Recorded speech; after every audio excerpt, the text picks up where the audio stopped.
Hello and welcome to another edition of Thick Slices and Deep Cuts. Today we'll be ranking the short discography of a band that I think is just absolutely unknown, but certainly worth being worth looking into, because I think they're one of the most underrated bands going today, and that is the band Elder. Elder, I believe they're from, it's hard to know if they originated in Massachusetts or Providence, Rhode Island, but at any rate, the New England area, and now I think 2 or even 3 of the 4 members reside in Germany, even though they may, 1 or 2 of them may be American. It sounds like a lot of them reside over in the Berlin area at this point. Let's see, how to explain Elder. Sludgy band. Retro band, like a sludgy 70s heavy kind of band. But they have evolved over the years, and I'll get into that as I rank these albums. But just a heavy band, but not in some sort of a dark and evil way at all. Just a heavy band. It's like the heaviest band the 70s never knew, but highly progressive too. Much like, and I've said I love the trajectory of bands like, it started with Mastodon and then Intronaut, and I think Elder is like the third in this. There's like this group of 3 bands, and I wish these 3 bands would tour together, because I think they're all kind of related, even though at this point in their careers they've all kind of found their own paths. But yeah, so Elder. So we'll get right into it. They have 5 studio albums and a couple of EPs. So we'll talk about the EPs as well. They do have a live album. I don't own it here because even though I'd like to own it and it sounds good, apparently there weren't too many copies made, so it's going for just more money than I care to spend to get the live release, but I'll cover that too. Okay, so 5 albums, and I'll go through and rank them. So coming in at number 5, this is their debut album, simply titled Elder. This is the vocals on this. This is very heavy and sludgy, and the vocals are in a lower. He sings. There's no guttural stuff. He sings, but he sings at a much lower register. But the production is pretty good, even though it's kind of raw and sludgy. You can hear everything, and it actually is perfectly fine. No problem with that.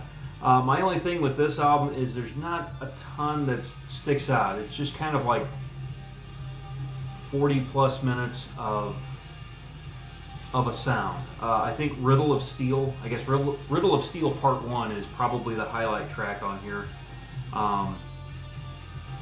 It's pretty cool. What I do like about this, I said it's 41 minutes long. It does contain, they did a split in 2006. It's kind of like an EP. It was like 31 minutes of 4 songs. It's included on here as bonus tracks. So really you get about 72 minutes of music on here. So that bonus EP, which I was going to talk about later, but I guess I'll talk about it now. It's even more raw than this, or less developed, but it's just, if you like Elder to be as heavy as possible, you probably want to check this one out. But I would say look at Riddle of Steel Part 1 is a good place to start on here. It's fairly memorable. That, again, very sludgy on this album, very heavy, doomy. I guess doomy is the right word to say here. More doomy than anything else. So coming in at number 5, their debut from 2008, along with their EP as bonus tracks from 2006. Okay, coming in at number 4, and I think a lot of people like this even more. They would rank it higher than I do, but 2015's Lore. I really dig this album at this point. This would be, I guess, their 3rd full length, and they're shifting their sound, but they're doing it in a nice, logical kind of way. So the doom is pretty much, there's no more doom at this point. And his vocals are in a higher register, and while the guitars hit hard, there's a lot more like 70s melody going on here, and it's getting more and more obviously like prog rocky. But again,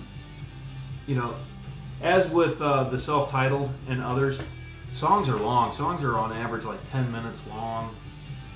And also, just about every album only has 5 songs. That's their kind of their number. 5 songs per album. 5 songs, 50 minutes, something like that.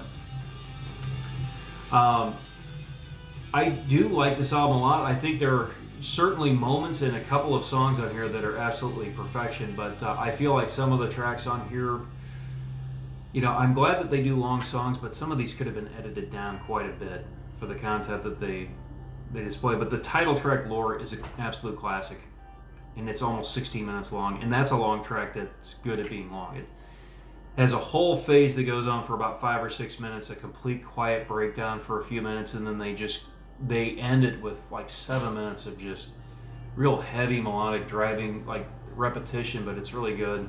The song Legend before this is great. So Legend and Lore are the top tracks. Compendium is pretty good. Spirit at Aphelion is pretty good to end it. Those kind of sound similar, definitely 70s-ish sounding, not nearly as, I think Legend is great. I think Lore is a classic on here. So this album, they've shifted from the doom and sludge to more of the heavy 70s psychedelic proggy kind of thing here with Lore, coming in at number 4. Okay, coming in at number 3 is the album in between those. It's their second one from 2011. It's called Dead Roots Stirring.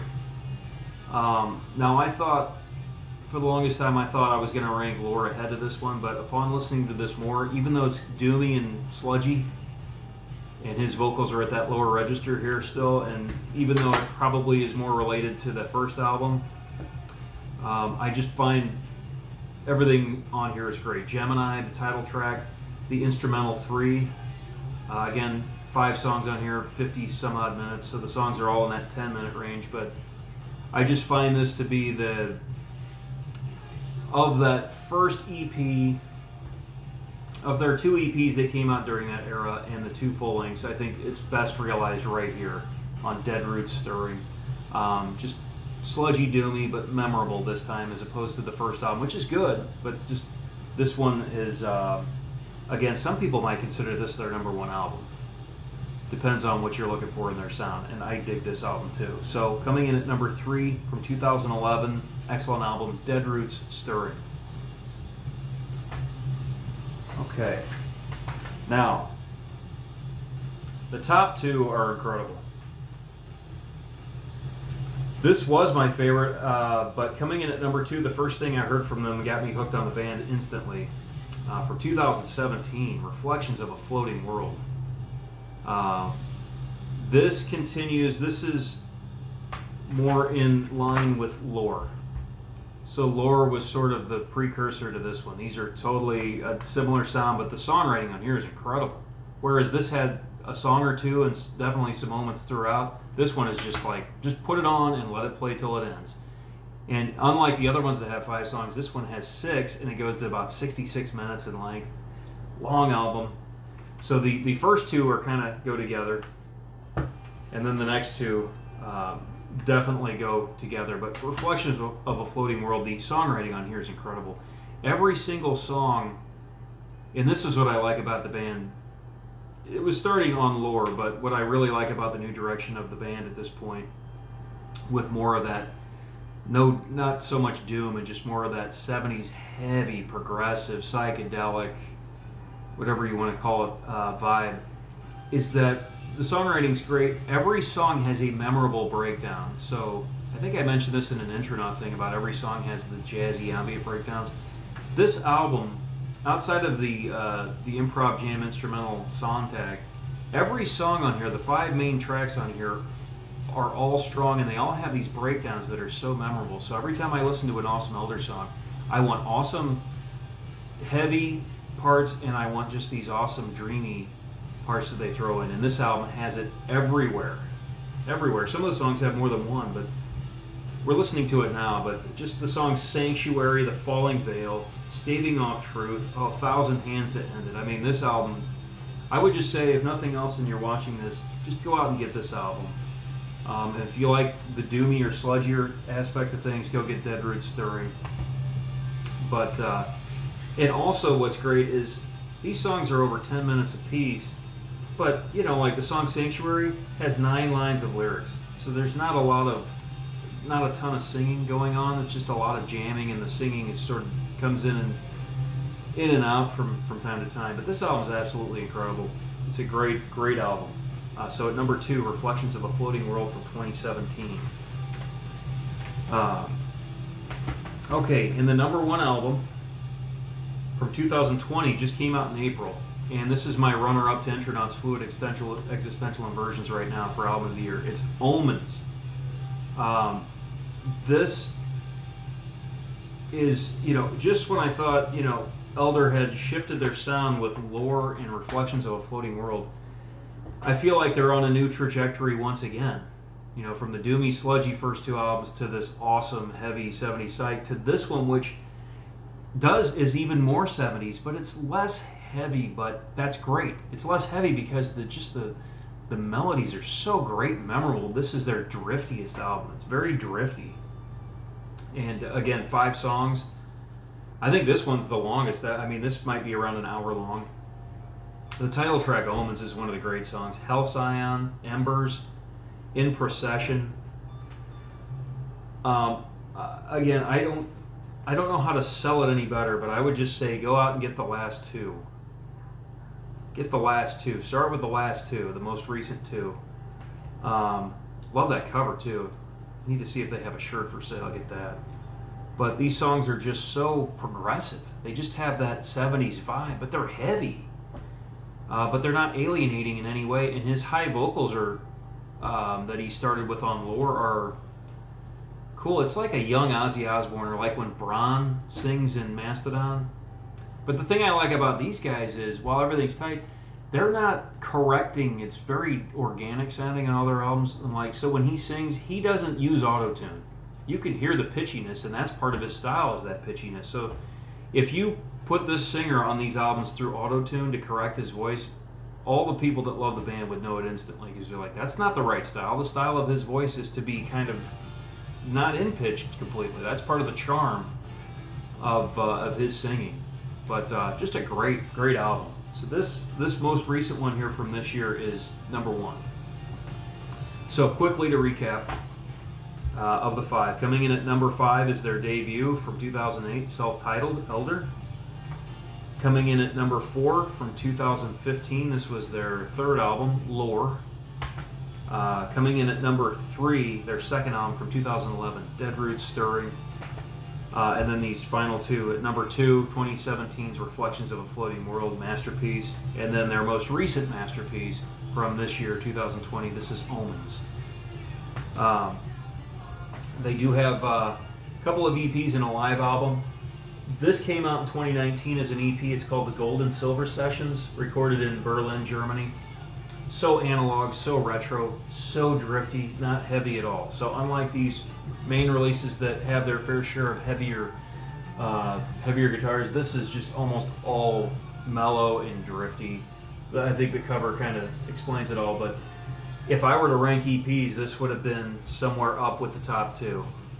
It would have probably been behind these, but not by much, because I just feel like the most recent 2 albums and this one that was released in between these 2 is incredible. So as you can tell, I'm a big fan of what they're doing right now. The last 2 in this EP that was released in mid-2019, in the middle of all of this. And this is probably closer to Omens. So if you like what you hear on Omens, check this out, because I believe they have they were a 3-piece for the longest time. Even through this album, they were a 3-piece, and then their drummer left.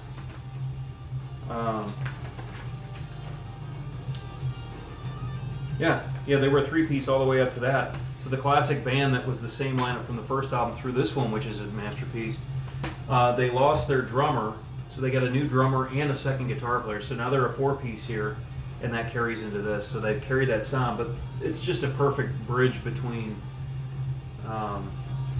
Reflections of a Floating World and Omens. Very good stuff. And then also they did have one EP that came out in 2012 right after Dead Roots Stirring. It's called Spires Burn / Release. So those are the 2 songs on here, Spires Burn and Release. I like this too. I mean, obviously based on the fact that it came out a year after Dead Roots Stirring. if you like Dead Root Stirring, you're going to dig this. A couple of, 10 and 12 minute songs on here. So this is excellent as well. And then I have from 2013, I don't have it. I do have it in the computer. It's called Live at Roadburn from 2013. But they play only 6 songs because their songs are all 10 minutes plus. They play 4 songs from Dead Root Stirring. So if you like that album, they play a lot of that live, almost all of it live. They play the best song from the first album called Riddle of Steel, and then they play the song Spires Burn. So even though they only play 6 songs, they pretty much cover everything that was good from that sludgy, doomy early era, which is summed up in the first 2 releases and then this EP in that first split. So, but again, this podcast is really just an excuse to bring a little bit more awareness to this band Elder, who I just think are just awesome band. They're one of these few bands that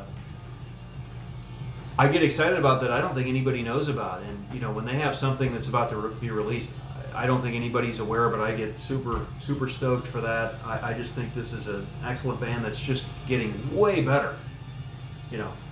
How many times do you buy an album from a band and you're like, man, that's a masterpiece, they're never going to top that. And then they top the high bar that they've set for themselves, and that's what Elder's been doing lately. So, again, if you haven't heard this band and you like sort of 70s sludgy, doomy, but not so much anymore, but just progressive, heavy,